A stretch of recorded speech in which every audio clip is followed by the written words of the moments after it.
Say we gonna like let's say we gonna ice Dow on the sides, weak him in the middle of the floor, big step up, low man pull in early, top guy X rotate. I'm gonna say timeout, coach. I'm gonna say timeout, coach. After watching this video on ball screen defense in modern NBA, you'll be able to understand what Paul George just said. The evolution of defense in the NBA has become increasingly more, how can you defend in all this space? Previously, you could be more aggressive. The team's floor balance wasn't as good. You didn't have three-point shooters. The emphasis was on finding three-point shooters. But nowadays, if you're aggressive against a player like Steph Curry, it's easy kick-out threes. You have to defend in a ton of space. In this breakdown, we're going to look at the ball screen coverages from the least aggressive to the most aggressive, some of the off-ball rotations, and help a little bit more understanding of what defenses have to go through in the modern NBA. We're going to start off with center field, or the deepest of drop coverages, something that Darvin Ham mentioned when he took over the Lakers. The Bucks ran a ton of this with Budenholzer, with Brook Lopez and Giannis, and the Lakers did a version of this against the Warriors cutting system, having Anthony Davis basically in center field and in a deep coverage whenever the ball was a handoff or a ball screen.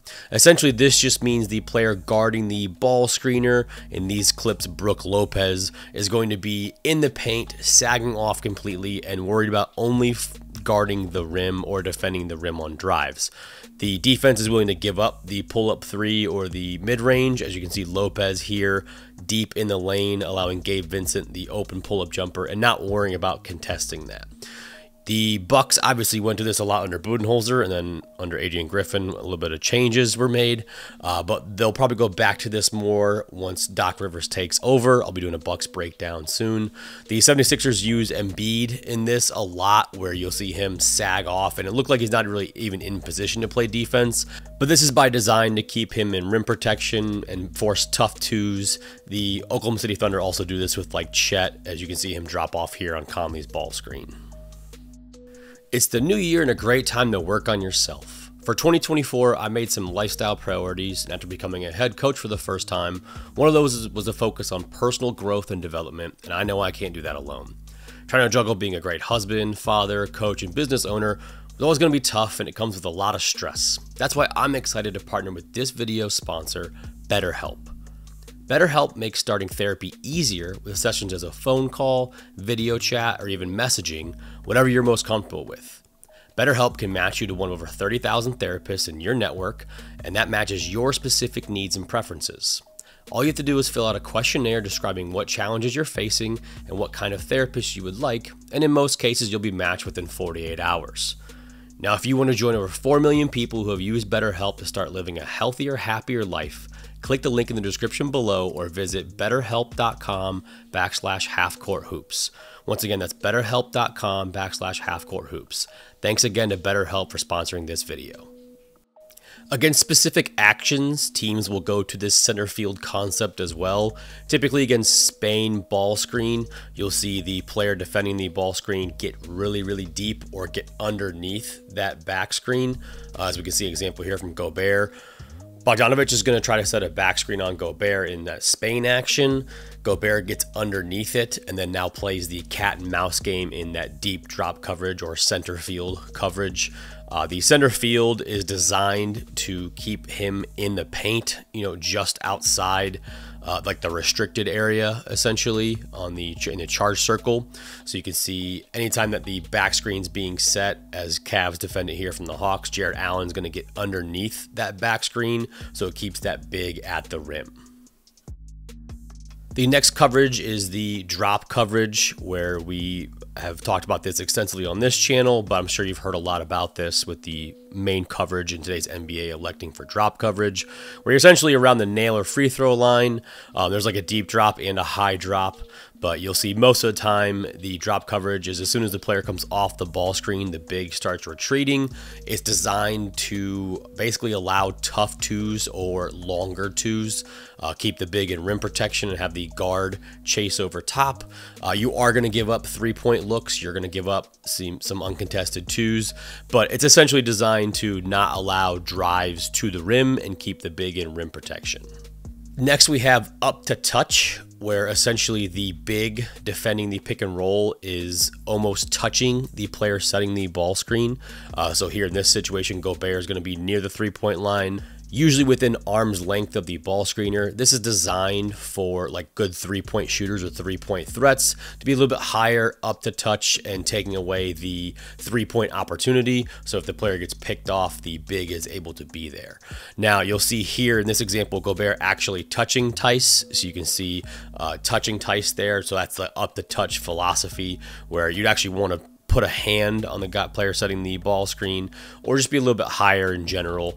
This can leave the defense exposed, which is why it's reserved for more mobile bigs. So you'll see players like Tristan Thompson on the Cavs, Chet, more Jaren Jackson Jr. from the Grizzlies. More mobile bigs will be a little bit higher up on the ball screen.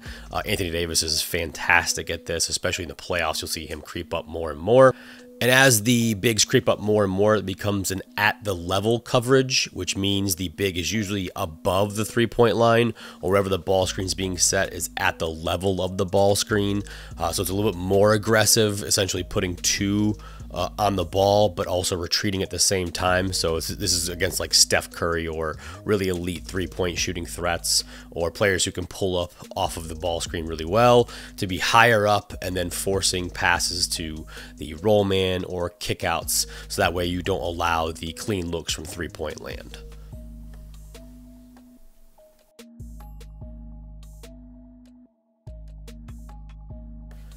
Here's a good example of Chet executing two different ball screen coverages. The first one on Simons being at the level, taking away the three-point threat. As the ball is passed to Brogdon and another ball screen set, he now goes into drop coverage, knowing Brogdon's not much of a three-point or shooting threat, so he's more in that rim protection mode, drop coverage. A variation of at level is what I would call a flat hedge. So hedging is a little bit more aggressive where you try to force the ball handler away. In these flat hedges, you're essentially staying at the level of the ball screen and forcing the ball to go laterally or go side to side.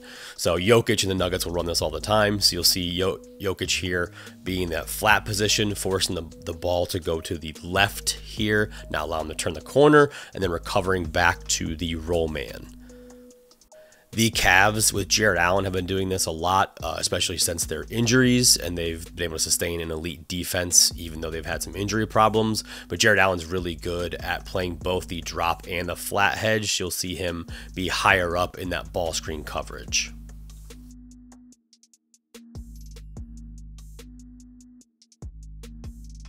The next version of hedge is considered just be regular hedging or hard hedging at times, where you're essentially putting two on the ball, and what you're trying to do is force the ball to go away from the basket towards half court. So here, Valanciunas, the Pelicans run a lot of hedging action, where they're trying to force the ball away from any attacking area, basically towards half court. And the off-ball rotations when hedging have to be a little bit more crisp. Here you can see Valanciunas hard hedges, and then Murphy is tagging the low man and then closing out to a shooter. This also helps against teams that can't shoot as well. The Pelicans will use Zion often as the hedge man. So you'll see if they set like a 1-4 ball screen trying to involve Zion on it, he's actually going to hedge and recover. Zion is not the best at hedging, but it basically protects him away from switches and doesn't put a lot of defensive pressure on him when teams try to attack him. This is also against like if guards set the ball screen, you'll see a guard hedge and recover. This is more popular in the playoffs when you see like teams trying to hunt certain players, or see the hedge and recover. Like LeBron, when he goes to attacking smaller guards, it's usually a hedge and then recover back, so you keep the same matchups intact. The next coverage is a blitz coverage, where you're intentionally putting two on the ball. The Mavericks will do this all the time if Luka's involved, where they'll basically soft trap. They don't really go aggressively where you'd think like trying to get a steal, but you'll see them put two on the ball. So if they set a screen with Luka's man, they essentially put two on the ball and then have a soft trap while there's a player short rolling, and then you're playing the percentages on the backside where hopefully they're passing to a weak decision maker, or a less of a decision maker than like a star you would when you have like a Booker or Tatum handling. The Pelicans will do this sometimes with Zion, like around half court if they get aggressive. The problem is you're playing 4-on-3 on the backside, so you need to make sure you can have even better rotations than hedging because you're playing more aggressive and you're going to give up some looks from 3. Now we're going to go into ice coverage, which is a coverage that we actually run for our high school team, which is essentially forcing the ball to one side, keeping it on the sideline, not allowing them to use the ball screen. So the big is sort of in like a drop coverage, a little bit higher, but essentially not allowing the player handling the ball to use the ball screen. This is very common on side ball screens. It can be tough if they've got a pick and pop threat, but for the most part, you're forcing the ball away from the ball screen, keeping it on one side so you don't give them the advantage, and then it stays with your defensive rotations, regardless of whatever your philosophy is, forcing it to the side. This is also called down, sometimes called blue. Most teams call it ice. We call it ice in a high school level. So just different calls, different coverages depend on that. You can also ice middle ball screens. They get a little bit more technical, but ice, if you hear ice call in the middle, it usually just force it to the nearest sideline. So here it would be like towards the right sideline. We'll get into the coverages of if you're covering a certain player. But when you see players jump, like Zion just jumped right there, you see them jump on top of the ball screen to keep them away. That's by design. The ball handler has to force them away, and then the big has to stay in position. If this ice gets beat, it can be a little bit more problematic for the weak side rotations. A variation of ice is what Paul George was talking about, which is weak coverage, which is essentially forcing the handler to their weak hand. So here LaMelo is left-handed, so they're going to force him to go to his left hand or his weaker hand. Some players who are right-handed do like to go left, and some players who are right-handed prefer to go right. It just depends on scouting report, but typically a weak call, so against like Brunson here, is not allowing him to use the ball screen, forcing him back to his right hand or his weaker hand. Now let's talk about off-ball rotations. Normally in pick and roll coverage, you'll see the low man be the tag man. So here, as Jokic is at the level, you'll see Aaron Gordon is the tag man with Murray communicating that. So Gordon takes the roller here, and now Murray has to defend in space and decide who to take, usually dropping low. Here you can see good off-ball communication by Gordon telling him to take Brown in the corner or the next closest threat. But the low man usually is responsible for tagging or basically defending the roll man at the rim, and then the other player in the tandem or in the eye on the backside have to defend in space and sort of take away the next threat. One common way they do this is Xing out. So here you see the low man Joe for the Thunder. SGA then has to sink, and then Joe will take the next rotation. So SGA takes the corner, and the X out, close out, prevents any advantage for the offense.